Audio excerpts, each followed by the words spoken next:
హరే కృష్ణ దండత్నామాలు అందరి భక్తులకి స్వాగతం. ఈరోజు మన శ్రీమద్ భాగవతం కక్షంలోకి మనం ఈరోజు కొత్త అధ్యాయాన్ని ఆరంభించబోతున్నాము మూడవ స్కందంలోనే. సో మూడవ స్కందంలో 10వ అధ్యాయం. దీని పేరు వచ్చేసి ఇంగ్లీష్లో డివిజన్స్ ఆఫ్ క్రియేషన్. సో మనకి తెలుసు కదా, ఈ యొక్క భౌతిక ప్రపంచంలో మనం ఉండే ఈ బ్రహ్మాండంలో 14 లోకాలు ఉంటాయి. సో వీటి యొక్క విభాజన సృష్టి గురించి ఈ యొక్క అధ్యాయంలో చర్చ అన్నమాట. సో మొత్తం ఈ అధ్యాయంలో జరిగే విషయాలు చూస్తుంటే మనము మళ్ళీ విదురుడు కొన్ని ప్రశ్నలు అడుగుతాడు. దీని కారణంగా ఇప్పుడు మళ్ళీ చర్చ మైత్రేయ ముని ఎలా బ్రహ్మదేవుడు మరి తర్వాత ఈ 14 లోకాలని సృష్టించారు, సమయం ఎలా నడుస్తుంది, కొద్దిగా చర్చ జరుగుతుంది. ఇంకా దాని తర్వాత సర్గ విసర్గ, అసలు ఏంటి, సర్గలో ఏం జరుగుతుంది, విసర్గలో ఏం జరుగుతుంది, ఇదంతా సృష్టి రచన 2 భాగాల్లో 10 టాపిక్స్ ఉంటాయి. 10 టాపిక్స్లో సర్గ విసర్గ ఫస్ట్ 2 టాపిక్స్ అవే ఇంకా చర్చ జరుగుతుంది, అవునా. సో ఈ సర్గ విసర్గ, యాక్చువల్లీ సర్గ అంటే అందులో ఎన్ని రకాలు ఉంటాయి, విసర్గ అంటే ఎన్ని రకాలు ఉంటాయి, అవన్నీ కూడా ఈ యొక్క అధ్యాయంలో మనం చర్చించుకుంటాం అన్నమాట. సో ఈరోజు మనం 1 నుంచి 9 శ్లోకాల్లో చూసేది ఏంటంటే బ్రహ్మదేవుడు మరి సేవ, ఈ సృష్టి రచన యొక్క సేవ స్టార్ట్ చేసేటప్పుడు ఆయన ఎదుర్కొన్న సమస్య, దాన్ని ఆయన ఎలా ఆ సమస్యకు పరిష్కారం చేశాడు, దాని తర్వాత ఈ యొక్క 14 లోకాలని ఆయన ఎలా విభాజన చేశాడు ఈ సృష్టిలో. సో ఈ విషయాలని మనం చర్చించుకుందాము మంగళాచరణ చేసుకున్న తర్వాత. ఓం అజ్ఞానతిమిరాంధస్య జ్ఞానాంజనాశలాకయా చక్షురున్మిలితం యేన తస్మై శ్రీగురవే నమః. శ్రీచైతన్యమనోభీష్టం స్థాపితం యేన భూతలే స్వయం రూపః కదా మह्यं దదాతి స్వపదాంతికం. వందేహం శ్రీగురూన్ శ్రీయుతాపదకమలం శ్రీగురూన్ వైష్ణవాంశ శ్రీరూపం సాగ్రజాతం సహగణ రఘునాథాన్వితాం తం సజీవం సాద్వైతం సావధూతం పరిజనసహితం కృష్ణచైతన్యదేవం శ్రీరాధా కృష్ణపాదాన్ సహగణ లలితా శ్రీవిశాఖాన్వితాంశ. నమావోం విష్ణుపాదాయ కృష్ణప్రేష్టాయ భూతలే శ్రీమతే భక్తివేదాంత స్వామినితి నామినే. నమస్తే సారస్వతే దేవే గౌరవాణి ప్రచారిణే నిర్విశేష శూన్యవాది పాశ్చాత్యదేశతారిణి. నమో మహావదన్యాయ కృష్ణ ప్రేమ ప్రదాయతే కృష్ణాయ కృష్ణ చైతన్య నామినే గౌరత్విషే నమః. హే కృష్ణ కరుణా సింధో దీనబంధు జగత్పతే గోపేశ గోపికా కాంత రాధాకాంత నమోస్తే. తప్త కాంచన గౌరాంగీ రాధే వృందావనేశ్వరి వృషభానుసుతే దేవి ప్రణమామి హరిప్రియే. నీలాచల నివాసాయ నిత్యాయ పరమాత్మనే బలభద్ర సుభద్రాభ్యాం జగన్నాథాయ తే నమః. వాంఛాకల్పతరుభ్యశ్చ కృపా సింధుభ్య ఏవ చ పతితానాం పావనేభ్యో వైష్ణవేభ్యో నమో నమః. జయ శ్రీ కృష్ణ చైతన్య ప్రభు నిత్యానంద శ్రీ అద్వైత గదాధర శ్రీవాసాది గౌరభక్తవృంద. హరే కృష్ణ కృష్ణ కృష్ణ హరే హరే హరే రామ రామ రామ హరే హరే. సో మొదటి శ్లోకం నుంచి ఈ యొక్క అధ్యాయాన్ని ఆరంభిద్దామంట. విదుర ఉవాచ. సో మొదటి 2 శ్లోకాల్లో విదురుడు ఒక ప్రశ్న అడుగుతాడు, దానికి సమాధానంగానే ఈ యొక్క అధ్యాయం మొదలవుతుంది. అంతర్హితే భగవతి బ్రహ్మలోక పితామహ ప్రజా ససర్జ కతిదా దైహికీర్మానసిర్విభూ. ఇక్కడ ఏమడుగుతున్నాడంటే విదురుడు, ఓ మహర్షి మైత్రేయముని, నాకు దయచేసి ఈ బ్రహ్మదేవుడు మన పితామహ, ఈ యొక్క బ్రహ్మాండానికి పితామహ అయిన బ్రహ్మదేవుడు ఆయన రకరకాల శరీరాల్ని ఎలా సృష్టించాడు, తన మనస్సు మరియు తన యొక్క శరీరంని ఉపయోగించుకునే కదా ఆయన సృష్టి రచన చేసింది. అందులో ఈ రకరకాల శరీరాలను ఆయన ఎలా సృష్టించాడు, ఈ అన్ని విషయాలు ఎలా చేశాడు అతను. మరి భగవంతుడు ఆయనకు ఆదేశం ఇచ్చిన తర్వాత అదృశ్యం అయిపోయిన తర్వాత జరిగినది ఏంటి విషయం, అది నాకు తెలుసుకోవాలనుంది, మీరు చెప్పండి నాకు అని అడుగుతున్నారన్నమాట ప్రశ్న. నెక్స్ట్ శ్లోకంలో ఏ చ మే భగవన్ పృష్టాస్ త్వయ్యర్తా బహువిత్తమా తాన్ వదస్వానుపూర్వేణ చిందిన సర్వ సంశయాన్. నాకున్న సంశయాలన్నీ కూడా ఓ మహర్షి, ఎంతో విద్వానుడైన నువ్వు దయచేసి నాకున్న సంశయాల్ని సందేహాల్ని అన్నీ కూడా మీ యొక్క సమాధానాలతో నాకున్న ప్రశ్నలన్నిటి కూడా జవాబిచ్చి ఇవన్నీ సంశయాల్ని చిన్న భిన్నం చేసేసేయండి, అంటే సంశయాలన్నీ లేకుండా చేసేసేయండి. ఇలా ఎన్నో ప్రశ్నలు ముందు కూడా అడిగాడు మైత్రేయుని, ఇప్పుడు కూడా మళ్ళీ అడుగుతున్నాడు. సో ఇవన్నిటి గురించి కూడా ఇక్కడ మీరు దయచేసి నాకు చెప్పండి, నా సంశయాల్ని దూరం చేయండి అని అడుగుతున్నారు. సో ఇక్కడ మనకి మనం చూసేది ఏంటంటే విదురుడు సరైన ప్రశ్నల్ని ఇక్కడ మైత్రేయుని అడుగుతున్నాడు.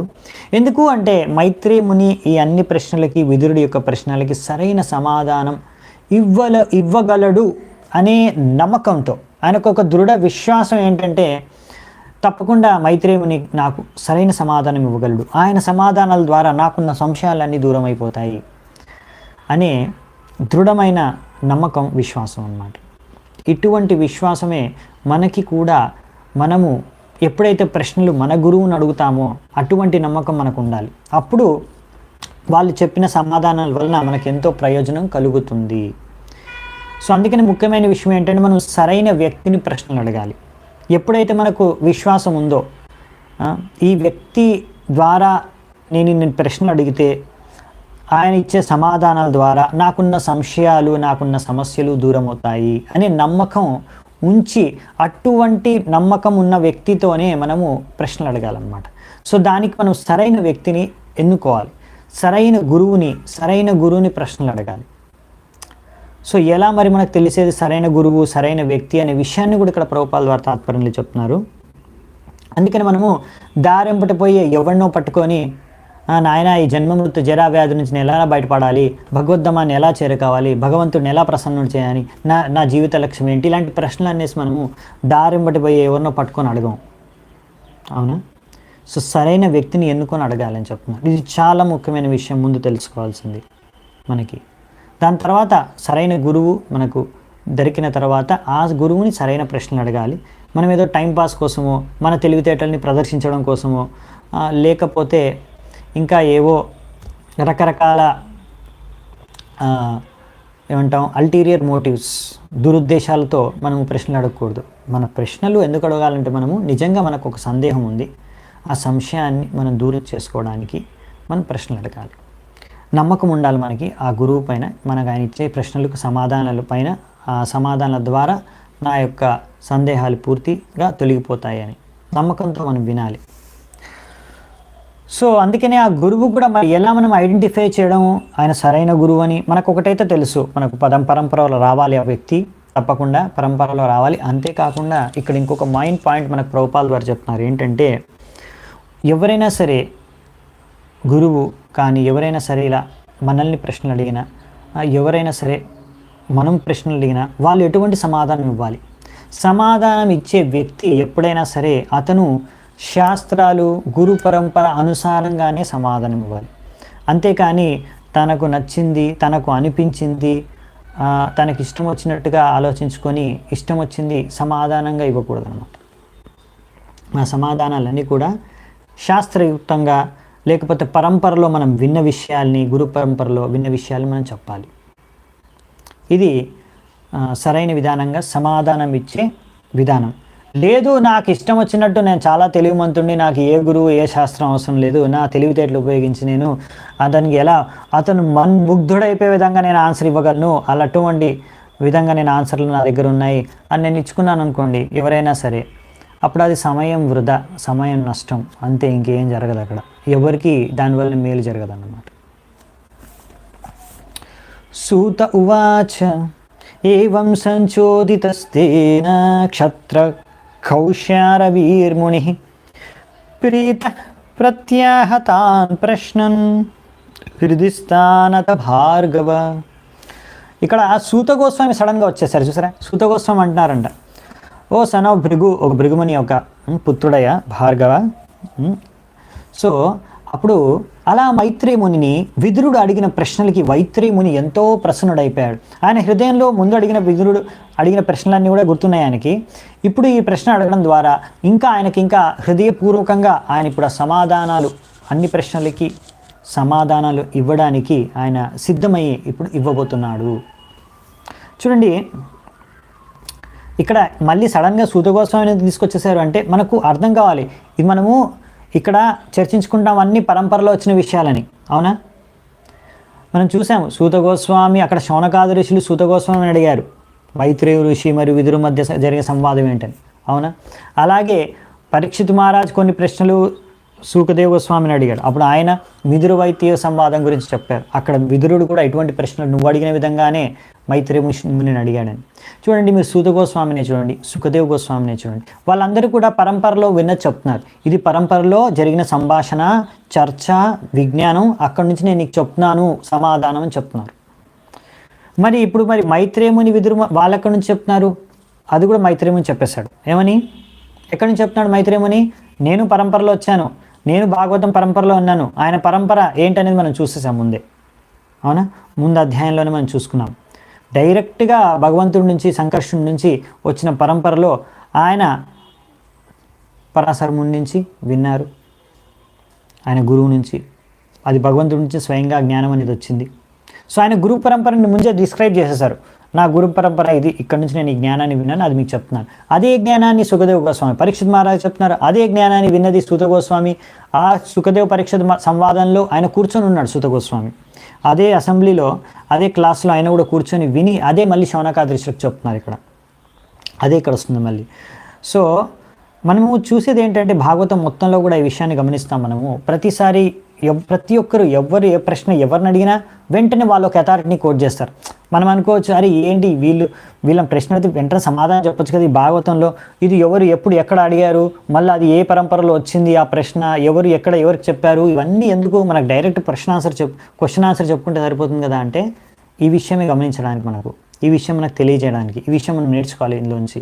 ఏంటంటే ఎక్కడైనా సరే మనం చూస్తే ఎవ్వరు ఎంత పెద్ద ఋషి అయినా, సుఖదేవ గోస్వామి అయినా, సూత గోస్వామి అయినా, మైత్రేయ ముని అయినా, ఇంత పెద్ద మహామునులు, మహారుషులు, మహాభక్తులు కూడా ఎప్పుడైనా సరే వాళ్ళు చెప్పేదాన్ని వాళ్ళు పరంపరలో విన్నది, లేకపోతే భగవంతుడి నుంచే స్వయంగా విన్నది, అలా శాస్త్రాల నుంచి వాళ్ళు చెప్తారు. అంతేకాని వాళ్ళకు ఇష్టం వచ్చినట్టుగా ఎక్కడ చెప్పట్లేదు, వాళ్ళకు తోచినట్టుగా.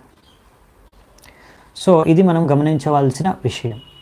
ఎందుకంటే ఇవాళ రేపు మార్కెట్లో బయట చాలామంది గురువులు ఉన్నారనమాట.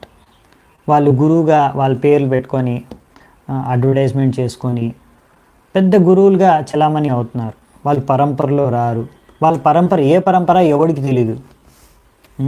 వాళ్ళు చెప్పే ప్రవచనాలు ఒక్కసారి కూడా భగవంతుడు చెప్పిన విషయాలని కానీ, శాస్త్రాలని కానీ, ఆచార్యులను కానీ, గురు పరంపర గురించి కానీ ఎక్కడి నుంచి వాళ్ళు వింటున్నారు, ఎక్కడి నుంచి వాళ్ళు చెప్తున్నారు అనే విషయాన్ని చెప్పరు. వాళ్ళు ఎప్పుడు ఒక భగవద్గీత కానీ, భాగవతం కానీ, ఏ వేద శాస్త్రాలు, ఏ శ్లోకాన్ని కూడా వాళ్ళు కోట్ చేయరు. కానీ మీరు ఏ ప్రశ్న అడిగినా, ఆ ప్రజలు అడిగిన ఏ ప్రశ్నలకైనా సరే, అది ఏ ప్రశ్న అయినా, ఆధ్యాత్మికమైన, భౌతికమైన, ఎంతో అద్భుతంగా, మనోహరంగా, మంచి శబ్దాలతో, మంచి వాక్యాలతో మీరు ముగ్ధులైపోయే విధంగా, ప్రజలందరూ, సామాన్య ప్రజలందరూ ముగ్ధులైపోయే విధంగా చాలా పాండిత్యంతో, అంటే ఇంగ్లీష్లో కానీ ఏ లాంగ్వేజెస్లో ఇస్తే ఆ లాంగ్వేజ్లో మంచి శబ్దాలతో, మంచి వాక్యాలతో వాళ్ళు ఎలాంటి జవాబు ఇస్తారంటే, ఆ జవాబు విని వాహ్ ఏం ఆన్సర్ ఇచ్చాడు, సూపర్ ఆన్సర్ ఇచ్చాడు. కానీ ఆ ఆన్సరు, ఆయన ఇచ్చిన ఆన్సరు మరి ఆయన గురు పరంపరలో విన్నే చెప్తున్నాడు ఆ ఆన్సరు, లేకపోతే ఏ శాస్త్రంలో నుంచి ఆన్సర్ చెప్తున్నాడు, అది ఎందుకు మనకి, అది ఎవ్వరూ పట్టించుకోరు. అది వచ్చిన సమస్య అనమాట సమాజంలో. ఇప్పుడు చాలామంది బయట సెల్ఫ్ హెల్ప్ గురూస్ అంటారనమాట, లేకపోతే మోటివేషనల్ గురూస్, ఇలా చాలామంది గురూస్ రకరకాల పేర్లతో చాలామంది మార్కెట్లో మీకు దొరుకుతారనమాట. సో వాళ్ళు మీరు లెక్చర్లు వింటే వాళ్ళు ఎంత బాగా చెప్తున్నారు, ప్రవచనం ఎంత బాగా చెప్తున్నారో, వాళ్ళు చెప్పిందల్లా ఇట్లా మా మనసులోకి వెళ్ళిపోతుంది, వాళ్ళ లెక్చర్ ఉంటే ఇంకా వినాలి అనిపిస్తుంది. అవును, కరెక్టే. కానీ వాళ్ళు ఏం చెప్తున్నారు, వాళ్ళు ఎక్కడి నుంచి చెప్తున్నారు, వాళ్ళు ఎలా చెప్తున్నారు అనేది కాదు పాయింట్. వాళ్ళు ఎంత బాగా ఇంగ్లీష్లో చెప్పగలుగుతున్నారు, లేకపోతే ఏ లాంగ్వేజ్లో అయినా సరే, హిందీలో కానీ, తెలుగులో కానీ, ఏ భాషలో ఎంత ప్రావీణ్యంగా వాళ్ళు ఎంత బాగా మంచి శబ్దాలు, వాక్యాలు ఉపయోగించి చెప్పగలుగుతున్నారనేది కాదు ముఖ్యమైన పాయింట్, వాళ్ళు చెప్పే ఆ సమాధానం ఎక్కడి నుంచి వస్తుంది, వాళ్ళ తెలివి బుద్ధి నుంచా? ప్రతి ఒక్క జీవి ఇక్కడ విష్ణువు తప్ప మిగతా వాళ్ళందరూ కలుషితమైన అనర్థాలతో నిండిన వ్యక్తులే, అవునా? అందుకనే మనము పర్ఫెక్ట్ కాదు. అందుకే మనం పర్ఫెక్ట్ సోర్స్ నుంచి, శాస్త్రాల నుంచి, మన గురు పరంపర నుంచి, లేకపోతే భగవంతుడి నుంచి ఇచ్చిన వాక్యాల నుంచి డైరెక్ట్గా మనం ప్రజెంట్ చేయాలన్నమాట. అందుకని ప్రభుపాల్ ద్వారా అనేవారు, నేను పర్ఫెక్ట్ కాదేమో, కానీ నేను ఇచ్చే ఈ యొక్క శాస్త్రం, నేను ఇచ్చే ఈ సమాధానం, నేను ఇచ్చే ఈ ఫిలాసఫీ మాత్రం పర్ఫెక్ట్. ఎందుకు? నేను గురు పరంపరలో యాజ్ ఎ పోస్ట్ మ్యాన్ ఎలా మనకు లెటర్ అందిస్తారో, ఆ పోస్ట్ మ్యాన్ పర్ఫెక్ట్ కాకపోయినా ఆ లెటరు ఎలా ఉందో, ఆయనకు ఎలా వచ్చిందో పైనుంచి, అలాగే మనకు డెలివరీ చేస్తున్నట్టు. సో పోస్ట్ మ్యాన్ పర్ఫెక్ట్ లేకున్నా లెటర్ మాత్రం పర్ఫెక్ట్. అలా ప్రభుపాల్ ద్వారా అన్నారు, నేను పర్ఫెక్ట్ లేకపోయినా కానీ నేను చెప్పే సమాధానం కానీ, నేను చెప్పే శాస్త్రం కానీ పర్ఫెక్ట్. ఎందుకంటే నేను ఎలా ఉందో అలాగే, భగవద్గీత యాజ్ ఇట్ ఈజ్.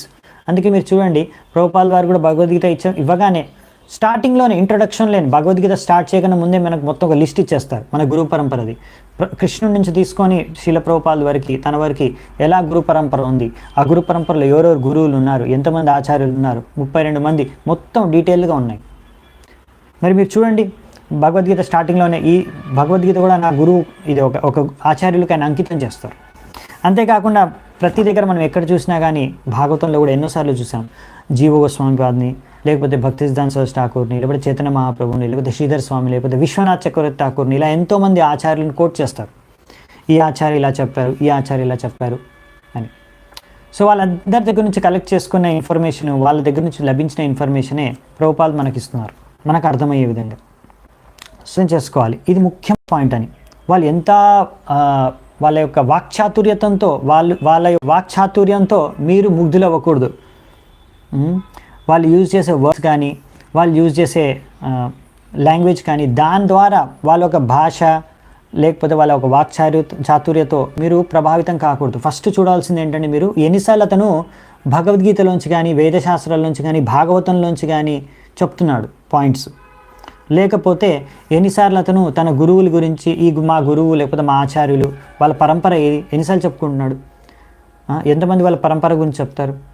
ఎందుకంటే వాళ్ళు ఏ పరంపరలో ఉన్నో వాళ్ళకే తెలియదు, వాళ్ళకి పరంపరే తెలియదు సరిగా. కానీ వాళ్ళు ఎలా మరి ఇంత పెద్ద గురువులుగా చలామణి అవుతున్నారంటే, వీళ్ళు self help gurus, motivational gurus, వీళ్ళందరూ కూడా ఏంటంటే బాగా కొంచెం తెలివి ఉంది అంతే. ఆ తెలివి ఉపయోగించి ఆ ప్రశ్నలు, వాళ్ళకు ఉన్న ప్రశ్నలకు సరైన సమాధానాలు వాళ్ళు చెప్పగలుగుతున్నారు వాళ్ళ తెలివితో. ఇప్పుడు మామూలుగా సాధారణ మనుషులు ఎవరైతే ఉన్నారో వాళ్ళు చాలామంది మూర్ఖులుగా ఉంటారు.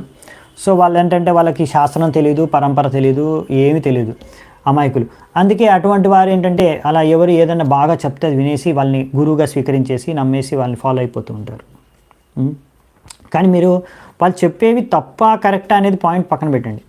అందులో కొన్ని తప్పు ఉంటాయి, కొన్ని కరెక్ట్ ఉంటాయి, ఓకేనా? సో మీరు కరెక్ట్ ఉన్నాయి, అదే కరెక్ట్ ఉన్నాయి, బాగున్నాయి కదా, మరి అవి స్వీకరించవచ్చు కదా అంటే, అక్కడ కరెక్ట్ ఉన్న పాయింట్స్ అన్నీ కూడా దానికన్నా 100 రెట్లు పాయింట్స్ మనకి భాగవతంలో కానీ భగవద్గీతలో కానీ ఉంటాయి. మీరు ఏదైనా చూడండి, పెద్ద పెద్ద ఆథర్లు ఉంటారు బయట, అదే 7 హ్యాబిట్స్, అవేవో చాలా పుస్తకాలు రాశారు. అలాంటివి బయట ఎన్నో మోటివేషనల్ పుస్తకాలు, ఇంకా ఎన్నో రకాల స్పిరిచువల్ పుస్తకాలని, మీకు జీవితం గురించి విలువలు తెలిపే వాల్యూ బేస్డ్ పుస్తకాలు ఎన్నో ఉంటాయి. అందులో ఉన్న అన్ని ప్రిన్సిపల్స్, అన్ని వాల్యూస్ మీరు ఏమైనా తీసుకురండి, అవి మనకు శాస్త్రాల్లో మీకు చూపించగలం మేము. అన్ని శాస్త్రాల్లో ఉన్నాయి ఎక్కడక్కడ. సో ఆ విషయం మనం గుర్తుంచుకోవాలి ఫస్ట్ థింగ్. సో అందుకని మనము ప్రజెంటేషన్ మీద దానికి అట్రాక్ట్ అవ్వకూడదు. వాళ్ళు ఇచ్చే పాయింట్స్ ఎక్కడి నుంచి ఉన్నాయి, ఎందుకంటే అందులో కొన్ని పాయింట్స్ రాంగ్ కూడా ఉంటాయి వాళ్ళు చెప్పే వాటిల్లో. అవి సామాన్య ప్రజలు గుర్తించలేరు అనమాట. అవి ఎప్పుడో 50 సంవత్సరాల తర్వాత, 100 సంవత్సరాల తర్వాత ఎవడో కనిపెడతాడు, అరే వీడు చేసింది, వీడు చెప్పింది తప్పు, అది రాంగ్ పాయింట్ అని. సో అందుకనే మనం కరెక్ట్ నాలెడ్జ్ అంటే, మనకి సరైన నాలెడ్జ్ అనేది మనకి వేదశాస్త్రాల నుంచి, పరంపరలోంచి మనకు వస్తుందన్నమాట. సో ఇప్పుడు అలా మైత్రే ముని అతను విన్నది విషయం ఇప్పుడు ఇక్కడ చెప్తున్నారనమాట.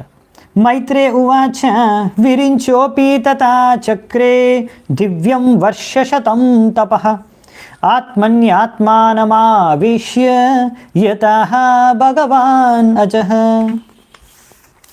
సో ఇక్కడ ఏం చెప్తున్నారంటే, మైత్రి ద గ్రేట్లీ లెర్న్డ్ సేజ్, ఎంతో మహాముని అనే మైత్రి ముని విదురుకి చెప్తున్నాడు, హే విదురా, బ్రహ్మదేవుడు ఆ విధంగా భగవంతుడి ఆదేశానుసారంగా, భగవంతుడు ముందే చెప్పేశాడు, నువ్వు తపస్సు చెయ్యి, ధ్యానం చెయ్యి, భక్తి చెయ్యి, నా ఆదేశాలని పాటించని. అదే విధంగా భగవంతుడి ఆదేశానుసారంగా 100 దివ్య సంవత్సరాలు, దేవతా సంవత్సరాలు, 100 సెలెస్టియల్ ఇయర్స్ తపస్సు చేశాడు, ధ్యానం చేశాడు భగవంతుడి పైన, భగవంతుడి ఆదేశానుసారంగా. ఇది శుద్ధ భక్తి. నేను చెప్పాను ముందే, మనం చర్చించుకున్నాం నిన్న క్లాస్లో కూడా. భగవంతుడి ఆదేశానుసారంగా మీరు ఏ విషయం అయితే చేస్తారో, అది ఏ పనైనా సరే, అది భగవంతుడి సంతృప్తి కోసం భగవంతుడి ఆదేశానుసారంగా చేస్తే అది భక్తి. అది డెఫినిషన్ భక్తిది. సో మీరు తపస్సు చేస్తున్నారా, ప్రభుజీ వీళ్ళు తపస్సు చేస్తున్నారు, అది భక్తి ఏంటి? ధ్యానం చేస్తున్నారు, అది భక్తి ఏంటి? భక్తి అంటే ఓన్లీ హరే కృష్ణ జపం చేయడం కూడా, అందులో కూడా మనం ధ్యానం చేస్తాం, అది కూడా ఒక తపస్య. తపస్య అంటే ఏంటి, అర్థం ఏంటి? తపస్య అంటే మనకు అది చేయడానికి కొంచెం కష్టంగా ఉంది, అది మనం అందులో చేసేటప్పుడు ఎన్నో సమస్యలు వస్తుంటే ఆ సమస్యలు మనం తట్టుకోవాలి, అదొక డిఫికల్టీ అనమాట. అయినా కానీ మనము, అది కష్టమైనా కానీ అది మనకు మేలు చేస్తుంది, ఇది కష్టమైనా కానీ నాకు ఇది మేలు చేస్తుంది, నా ఆధ్యాత్మిక జీవితానికి ఇది దోహదపడుతుంది అనే విషయాన్ని మనం గ్రహించి, ఎంత కష్టమైనా సరే దాన్ని తట్టుకొని, దాన్ని అధిగమించి మనం ఆ కార్యాన్ని నెరవేరిస్తే భగవంతుడి యొక్క ఆదేశానుసారంగా, అది భక్తి, భగవంతుడిని సంతృప్తిపరచడానికి. సో అలా ఇక్కడ మనకి బ్రహ్మదేవుడు కూడా అలా 100 దేవతా సంవత్సరాలు తపస్సు చేయడం ద్వారా ఈ విధంగా భగవంతుడి ఆదేశానుసారంగా ఆయన భక్తి చేసుకున్నాడు. దాని తర్వాత ఇప్పుడు సృష్టి రచన స్టార్ట్ చేస్తారు. చూడండి, ముందు ఫస్ట్ స్ట్రాంగ్ సాధన చేయాలన్నమాట. సేవ స్టార్ట్ అయ్యే ముందు ఫస్ట్ ఏం చేస్తున్నారు, ఇక్కడ బ్రహ్మదేవుడు మంచి స్ట్రాంగ్ దేవతా సంవత్సరాలు ఫుల్ భగవంతుడి పైన తపస్సు ధ్యానం చేశారు, భక్తి చేసుకున్నారు. సో ఇది సేవ కూడా భక్తిలోనే ఒక పార్ట్, సాధన కూడా భక్తిలోనే ఒక పార్ట్.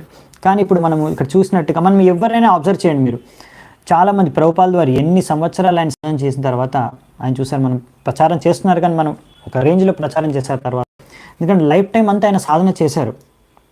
భక్తి సిద్ధాంత సరస్వతి ఠాకూర్ ఆయన ప్రచారం ఆరంభించే కన్నా ముందు ఎన్నో సంవత్సరాలు మాయాపూర్లో కూర్చొని ఎన్ని సంవత్సరాలు ఆయన కోట్లాది నామాలు భగవంతుడి జపించారు, ఎంత తపస్సు చేశారు. సో సాధన అనేది చాలా ముఖ్యం అన్నమాట. సో అందుకనే మంచి సాధన చేసిన తర్వాత బ్రహ్మదేవుడు, దానివల్ల లాభం ఏంటో ఇప్పుడు చూస్తాం మనం.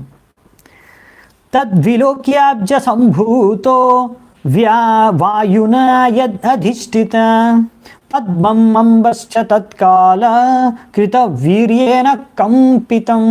ఇప్పుడు ఏం జరిగింది అంటే బ్రహ్మదేవుడు దాని తర్వాత ఇప్పుడు 100 ఏళ్ళ తపస్సు చేసిన తర్వాత భగవంతుడి ఆదేశానుసారంగా భగవంతుడు అదృశ్యమైపోయిన తర్వాత ఆయన చూసి ఏ పద్మం పైన అయితే ఆయన కూర్చొని ఉన్నాడో ఆ పద్మం పువ్వు, ఆ కాడ, ఆ మొత్తం కూడా కింద జలాలు ఉన్నాయి, ఆ జలాల నుంచి వస్తుంది కదా. ఇప్పుడు ఆ జలము మరియు ఆ ఎంతో తీవ్రంగా గాలి వీస్తుందంట, ఎంతో తీవ్రమైన గాలుల కారణంగా ఆ జలాలు కూడా జలం కూడా అంతా కంపించిపోతుంది. ఆ జలాల్లో ఉన్న ఈ పువ్వు అంతా మొత్తం, అంటే బ్రహ్మదేవుడు కూర్చున్న మొత్తం అందులోనే సృష్టి అంతా ఉంది, అంతా కూడా కంపిస్తుంది అన్నమాట. అంటే బ్రహ్మదేవుడు కూర్చున్నాడు ఎర్త్క్వేక్ లాగా. మీరు కూర్చుంటే ఎలా ఎర్త్క్వేక్ భూకంపం వచ్చినప్పుడు కంపించిపోతుంది కదా కింద మన కూర్చున్న కింద భూమి అంతా. అలాగే ఇప్పుడు బ్రహ్మదేవుడి పరిస్థితి, అక్కడ భూకంపం వచ్చినట్టు అయిపోయింది బ్రహ్మదేవుడికి. ఏమైంది చూస్తుంటే అక్కడ ఎంతో తీవ్రంగా గాలులు వీస్తున్నాయి. ఇప్పుడు బ్రహ్మదేవుడు సృష్టి చేయడానికి ఆలోచించి ఇప్పుడు సృష్టి చేయబోతున్నాడు. దానికన్నా ముందే ఆయన గమనించింది ఏంటంటే, ఫస్ట్ ఇలా ఎంతో తీవ్రమైన గాలుల ద్వారా మొత్తం ఆ పువ్వు మొత్తం, ఆ కమల పువ్వు మొత్తం కూడా గాలి ఊగుతుంది అన్నమాట, కంపించిపోతుంది. ఇప్పుడు వెంటనే ఇప్పుడు ఏం చేయబోతున్నాడు బ్రహ్మదేవుడు అనేది మనం చూద్దాం. సో దానికన్నా ముందు ఇక్కడ మన ప్రభుపాల ద్వారా, దీని ద్వారా మనం ఏం నేర్చుకోవచ్చు ఈ బ్రహ్మదేవుడు ఈ యొక్క ఘటన ద్వారా. సో బ్రహ్మదేవుడు కూడా మంచి సాధన చేసి ఆయన సేవ స్టార్ట్ చేయకుండా ముందే సమస్య ఎదుర్కొన్నాడు, అవునా. సో ఇది మాయ యొక్క ఇలా ఏదో ఒక విధంగా రకరకాలుగా కొన్ని కఠినమైన పరిస్థితుల్ని మన ముందు ఉంచుతుందన్నమాట. మాయ మోహితం చేయడం ఒక పని అయితే, ఇంకొకటి ఇలాంటి సమస్యల్ని కూడా మన ముందుంచడం కూడా మాయ పని అనమాట. ఎందుకు అంటే మనం ఎప్పుడైతే భగవంతుడి భక్తి చేయడం స్టార్ట్ చేసేస్తాము అంటే మనము మాయ పైన యుద్ధాన్ని ఘోషించేసినట్టంట. ఎందుకంటే మాయ యొక్క కార్యక్రమం ఏంటంటే భౌతిక ప్రపంచాన్ని సంరక్షించడం, ఇందులో మనందరినీ కూడా ఇక్కడే ఉంచేటట్టుగా చూడడం. యాక్చువల్లీ ఏంటంటే మనము ఇప్పుడు భక్తి చేస్తున్నామంటే ఇప్పుడు ఈ యొక్క మాయా ప్రపంచం, ఈ భౌతిక ప్రపంచాన్ని వదిలేసి మనం భగవద్ధామానికి వెళ్ళిపోతున్నాం. కాబట్టి ఇప్పుడు మాయ భగవంతుడి యొక్క సేవకురాలు. ఆమె సేవ ఏంటంటే మనం ముందు కూడా చర్చించుకున్నాం కదా, జైలర్ లాగా. అంటే ఎవరైనా ఇప్పుడు ఇక్కడ క్రిమినల్ ఈ జైల్లోంచి బయటికి వెళ్ళిపోవడానికి ప్రయత్నిస్తున్నాడు అంటే చాలా ఇంకా స్పెషల్ ఫోకస్ ఉంటుందన్నమాట ఆ క్రిమినల్ పైన. ఒకవేళ ఆ క్రిమినల్ నిజంగానే మంచి వ్యక్తిగా మారిపోయాడు అని 100% రుజువు అయిపోయిన తర్వాత అప్పుడు జైలర్ వదిలేస్తాడు, ఆయనే వదిలేస్తాడు. వెళ్ళిపోనా నీకు జైలు అవసరం లేదు, నువ్వు వెళ్ళిపో, జైలు నుంచి బయటికి విడుదల చేస్తారు ఆయన. అలాగే ఇక్కడ కూడా మాయ అప్పటి వరకు టెస్ట్ చేస్తుంది మనని. వీడు నిజంగా భక్తి చేయాలని, నిజంగా ఉందా లోపల భగవంతుడు భక్తి చేయాలని, లేకపోతే సరైన క్వాలిఫికేషన్ ఉందా, ఆయనకి యోగ్యత ఉందా, అర్హత ఉందా, నిజంగానే శుద్ధమైపోయాడా అన్న లోపల అనర్థాలు ఏం లేవా. సో ఇవన్నిటికీ టెస్ట్ చేస్తుంది అనమాట మాయ. సో ఆ టెస్ట్లు అనేవి మనకు భక్తి స్టార్ట్ చేయగానే టెస్ట్లు కూడా స్టార్ట్ అవుతాయి అనమాట. ఇంకా భక్తిలో పెరిగినా కొద్దీ ఎగ్జామ్లు కూడా ఫస్ట్ క్లాస్ నుంచి 10th క్లాస్కి వెళ్ళే వరకు ఎగ్జామ్ కూడా పెరుగుతూ ఉంటుంది కదా, సిలబస్ ఎగ్జామ్ అంతా అలాగే పెరుగుతూ ఉంటుంది అనమాట. మనకు కూడా భక్తిలో మనం ముందుకు వెళ్ళినా కొద్దీ మాయ కూడా పెద్ద రకరకాల సమస్యలు, అందులో టెంప్టేషన్స్ కానీ మోహించడానికి, మోహితం చేయడానికి, లేకపోతే రకరకాల కఠిన పరిస్థితుల్ని మీ ముందు ఉంచుతుంది. ఇప్పుడు బ్రహ్మదేవుడు సేవ స్టార్ట్ చేయకముందే ఆయన ఎదుర్కోవాల్సి వచ్చింది. సో అందుకనే ఇక్కడ ఈ మాయ మరియు జీవ ముందు మనం భక్తి ఎప్పుడు స్టార్ట్ చేస్తామో అప్పుడు యుద్ధం ఘోషించినట్టే మాయ పైన. సో మాయ ఇంకా జీవ పైన మధ్యలో యుద్ధం జరుగుతుంది. ఇక్కడ బ్రహ్మదేవుడు మరియు మాయ మధ్యలో ఈ యుద్ధం జరుగుతుంది. ఇక్కడ ప్రభుపాల ద్వారా రాశారు. కానీ ఇలాంటి యుద్ధం జరిగినప్పుడు ఎవరైతే జీవాత్మలు ఘోషించేశారు యుద్ధం, కానీ మాయ చాలా స్ట్రాంగ్, అంత వీక్ కాదు ఎనిమి. సో మాయ చాలా స్ట్రాంగ్. సో ఒకవేళ ఎవరైనా అంత స్ట్రాంగ్గా లేరనుకోండి భక్తిలో, అంటే బలం లేదనుకోండి భక్తిలో, అంటే ఒక వ్యక్తి ఇప్పుడు యుద్ధానికి వెళ్ళినప్పుడు బలం లేదనుకోండి, ఏమవుతుంది, ఎదుటి శత్రువు చాలా బలవంతుడైతే మిమ్మల్ని చంపిపారేస్తారు, అవునా. సో మనం ఓడిపోతాం యుద్ధంలో. అలాగే కొంతమంది ఎవరైతే ఇప్పుడు యుద్ధంలో ఘోషించేశారు కానీ ఒకవేళ అంత బలం లేకపోతే అప్పుడప్పుడు మాయ యొక్క ప్రభావానికి తట్టుకోలేక, మాయ యొక్క అటాక్, ఆక్రమణ తట్టుకోలేక కొంతమంది పతనమైపోతారు అలా భక్తి జీవితం నుంచి కూడా. సో అందుకనే మనము ఎప్పుడైనా సరే చాలా భక్తిలో స్ట్రాంగ్గా ఉండాలి. ఎలాగైతే యుద్ధం చేయడానికి ఒక వ్యక్తికి, క్షత్రియుడికి కానీ, సోల్జర్కి కానీ, సిపాయికి కానీ మంచి శక్తి ఉండాలి, శరీరంలో శక్తి ఉండాలి, బలం ఉండాలి, అవునా. సో అదేవిధంగా మనకు కూడా ఇక్కడ కూడా భక్తిలో కూడా మనకి ఇప్పుడు ఫిజికల్ స్ట్రెంగ్త్ ఎలా యుద్ధంలో అవసరమో, ఈ మాయ పైన యుద్ధం చేయడానికి మనకి స్పిరిచువల్ స్ట్రెంగ్త్ కావాలి, ఆధ్యాత్మిక బలం భక్తి ద్వారా. అది ఎలా వస్తుందంటే సాధన, తపస్య, ఇవన్నీ చేయడం ద్వారా. సో అది బ్రహ్మదేవుడు చేశాడు, దాని ద్వారా ఆయనకి ఎంతో బలం వచ్చింది. అదే విషయం మనం చూడబోతున్నాం. అందుకే ఇక్కడ ప్రభుపాల ద్వారా రాశారు. కానీ భగవంతుడి కృప వలన, బ్రహ్మదేవుడు చేసుకున్న భక్తి వలన, తపస్సు వలన ఆయనకి ఎంతో బలం ఉంది. ఆ బలంతో ఆయన ఎదుర్కోగలిగాడు ఈ మాయని. ఎలా ఎదుర్కోగలిగాడు, ఈ మాయ సృష్టించిన ఈ సమస్యని నుంచి ఆయన ఎలా ఎదుర్కొని సేవ చేయగలిగాడు అనేదే టాపిక్ అన్నమాట ఈరోజు, మెయిన్ పాయింట్. సో ఇప్పుడు చూద్దామంట నెక్స్ట్ శ్లోకంలో. తపసా హ్యేదమానేన విద్యయా చాత్మ సంస్థయా వివృద్ధ విజ్ఞాన బలో న్యాపాద్ వాయుం సహాంభస. ఇక్కడ బ్రహ్మదేవుడు తపస్సా హ్యేదమానేన, ఈ తపస్స ఎంత బాగా చేశాడంటే దాని ద్వారా ఆయన యొక్క శక్తి అనేది చాలా ఇంప్రూవ్ అయిపోయింది, చాలా డెవలప్ అయిపోయింది. ఏదమానేన ఇంక్రీజింగ్. దాని తర్వాత విద్యయా చాత్మ సంస్థయ, విద్య ఆయన యొక్క జ్ఞానం అది కూడా పెరిగిపోయింది. ఆత్మజ్ఞానం, ఆధ్యాత్మిక జ్ఞానం, అందులో కూడా ఆయన ఎంతో ఉన్నతి సాధించాడు. అంతేకాదు ఇప్పుడు చేసుకున్న తపస్సు, ఈ జ్ఞానం భగవంతుడు ఆదేశానుసారంగా చేశాడు కదా ఇంతసేపు ఇన్ని రోజులు, తద్వారా వివృద్ధ విజ్ఞాన బలో, ఎంతో వృద్ధి చెందాడు ఈ విషయాల్లో, ఆధ్యాత్మిక జ్ఞానంలో, సాధనలో, తపస్సులో. తద్వారా ఏంటంటే విజ్ఞానంలో కూడా ఆయన పరిపక్వత సాధించాడు అనమాట. ఇప్పుడు ఒకటి నాలెడ్జ్ మనకు ఉండడం, ఇంకోటి సరైన విధంగా దాన్ని ఉపయోగించడం. మీ దగ్గర అస్త్రం ఉంటే సరిపోదు, దాని అస్త్రాన్ని సరిగ్గా వినియోగించడం కూడా తెలుసుకోవాలి. మన దగ్గర ఓన్లీ ఒక యుద్ధం చేస్తే మన దగ్గర గన్ను ఉందనుకోండి, మనము సరిపోదు. అది గన్నుని ఎలా కాలవాలో, దానికి కావాల్సినంత బలం ఉండాలి, దానికి కావాల్సిన తెలివి ఉండాలి, దాన్ని ఎలా కాలవాలో తెలవాలి. అప్పుడే మన దగ్గర గన్ను ఉంటే లాభం. లేకపోతే గన్ను ఉన్నా కానీ ముందట శత్రువు వచ్చినా గన్ను ఉన్నంత మాత్రంలో, బుల్లెట్ ఉన్నంత మాత్రం మనం చంపలేము శత్రువుని. ఎలా గన్నుని ఎలా నొక్కాలో ఎలా పట్టుకోవాలో తెలియకపోతే. సో అందుకనే ఇక్కడ మనం చూసింది ఏంటంటే బ్రహ్మదేవుడికి ఆ విజ్ఞానం బలంతో పాటు మొత్తం విజ్ఞానం, ఆ బలం మొత్తం ఆధ్యాత్మిక బలం అనేది ఉంది. సో ఆ బలంతో ఏం చేశారు బ్రహ్మదేవుడు, న్యాపాత్ వాయుం సహాంబస, మొత్తం అక్కడున్న జలాన్ని, ఆ వాయువుని అంతా కూడా మింగేశాడంట. అంత శక్తి బ్రహ్మదేవుడు లభించింది. ఇదంతా ఎలా జరిగింది, ప్రకృతిలో అంత, ఇదొక పెద్ద సమస్య అవునా. ఇప్పుడు మనకు ఏమైనా పెద్ద ఎర్త్క్వేక్ వచ్చిందా, లేకపోతే ఫ్లడ్స్ వచ్చాయనుకోండి, ఇప్పుడు కరోనా వచ్చింది, ఇప్పుడు మనం దాన్ని వెంటనే అధిగమించగలుగుతున్నామా, లేదే, అవునా. అదే ఇక్కడ రాశారు మనకు ప్రభుపాదుల వారు, ఇవాళ రేపు ఎంతో ఉన్నతి సాధించేశారు. మేము ఎంతో ఉన్నతి సాధించామంటే మేము ప్రకృతితో ప్రకృతిని కూడా మేము కంట్రోల్ చేయగలము అని అనుకొని మూర్ఖత్వంతో వాళ్ళ యొక్క తెలివితేటలతో ప్రకృతితో చెప్పాలంటే ఆటలాడుకున్నారు. ఇప్పుడు చేతులు కాలే అనమాట. అది కాలుతున్నాయని అర్థం చేసుకోవట్లేదు. వాళ్ళు ఏమనుకుంటున్నారంటే మూర్ఖంగా మళ్ళీ చేతులు పెడుతున్నారు. ఎవరైనా తెలివి ఉంటే ఒకసారి అగ్నిలో చేయబెడితే చేయి కాలిందనుకోండి అర్థం చేసుకోవాలి. కానీ మన వైజ్ఞానికులు మూర్ఖత్వంగా మేము ప్రకృతిని జయిస్తాం, ప్రకృతిని నియంత్రిస్తాము అని ఎన్నో ప్రయత్నాలు చేయడం ద్వారా ఏం జరుగుతుందంటే ప్రకృతి వైపరీత్యాన్ని ఎదుర్కోవాల్సి వస్తుంది. ఇప్పుడు కరోనా రూపంలో వచ్చింది, ఒకసారి వరదల రూపంలో వస్తుంది, ఒకసారి భూకంపం రూపంలో వస్తుంది, ఇంకోసారి తుఫాను, సునామీ, ఏదో ఒక రూపంలో. సో మనం ఈ విధంగా నియంత్రించలేము. ప్రకృతిని నియంత్రించాలంటే అది మనం భగవంతుడికి శరణాగతుడై భగవత్ భక్తి శక్తి ద్వారా మనము జీవితాన్ని జీవించినప్పుడు ప్రకృతి మనకు అనుగుణంగా సహకరిస్తుంది. అది మనం చూస్తాము. ఇప్పుడు కూడా ఇంకా ముందు అధ్యాయాల్లో కూడా ఒక్కొక్కసారి ముందు వేరే పాస్ట్ టైమ్స్లో కూడా పృథు మహారాజు, ఇంకా వేరే అధ్యాయాల్లో కూడా ఎప్పుడైతే యుధిష్ఠిర మహారాజు పరిపాలించినప్పుడు ఎవరైనా సరే అలా భగవంతుడు భక్తి సరిగ్గా చేసుకొని, ఇక్కడ బ్రహ్మదేవుడు కూడా భగవంతుడికి శరణాగతుడై ఇక్కడ భక్తి చేసుకున్నందుకు కారణంగా ఇప్పుడు బ్రహ్మదేవుడు అక్కడ నియంత్రించగలిగాడు. ఆ ప్రకృతి యొక్క సమస్యని ఆయన ఎదుర్కోగలిగాడు, దాన్ని అతని శక్తితో నియంత్రించగలిగాడు. అది సంభవం.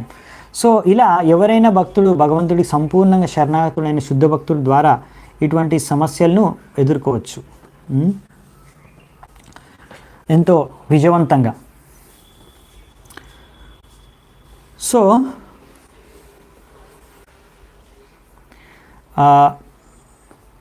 నెక్స్ట్ శ్లోకం చూద్దామంట. ఇప్పుడు దీని తర్వాత ఆయన సేవ స్టార్ట్ చేస్తారు. అది నెక్స్ట్ పార్ట్, అంతే అయిపోయింది. తద్విలోక్య వియద్వ్యాపి పుష్కరం యద్ అధిష్ఠితం అనేన లోకాన్ ప్రాగ్లీనాన్ కల్పితాస్మిత్యచింతయత్. ఇక్కడ ఏం చెప్తున్నారంటే దాని తర్వాత ఈ యొక్క లోటస్, అదే మన పద్మ పువ్వు, అందులో కాడ లోటస్ స్టెమ్, అప్పుడు పద్మ పువ్వు నుంచి ఆయన లోటస్ స్టెమ్లోకి ఎంటర్ అవుతున్నారన్నమాట, అంటే ఎంటర్ అవ్వబోతున్నారు. నెక్స్ట్ దానికన్నా ముందు ఆయన చూస్తున్నారనమాట. ఇప్పుడు దీనికన్నా ముందు ఇక్కడ మొత్తం జలాల ద్వారా ప్రళయం ద్వారా అన్నీ మునిగిపోయాయి, అందులో కొన్ని నాశనం కూడా అయిపోయాయి. ఇప్పుడు దాన్ని రిపేర్ చేయాలన్నమాట, డ్యామేజ్ అయిపోయాయి. ఇప్పుడు మామూలుగా ఇప్పుడు వరదలు వచ్చి ఎంతో డ్యామేజ్ జరుగుతుంది కదా ఎప్పుడైనా, లేకపోతే ఎర్త్క్వేక్ వచ్చినా కొంచెం డ్యామేజ్ జరుగుతుంది. తర్వాత ఎర్త్క్వేక్ అయిపోయిన తర్వాత, లేకపోతే వరదలు అయిపోయిన తర్వాత, భూకంపం తర్వాత మళ్ళీ ఏవైతే ఇరిగిపోయాయో, అన్నీ ఏవైతే డ్యామేజ్ అయిపోయాయో మళ్ళీ వాటిని రిపేర్ చేసుకోవాల్సి వస్తుంది. అలా అనమాట. ఇప్పుడు రాత్రిపూట బ్రహ్మదేవుడు పడుకున్నప్పుడు కొన్ని లోకాలే కంప్లీట్గా డ్యామేజ్ అయిపోయాయి, కొన్ని మిగిలిపోయి. ఇప్పుడు ప్రభుపాదుల వారు చెప్తారు ఇలా తపలోక, మహాలోక, బ్రహ్మలోక, సత్యలోక, ఇవి పైన లోకాలు వచ్చేసి ఆ లోకాలు మాత్రం ధ్వంసం కావు సంపూర్ణంగా.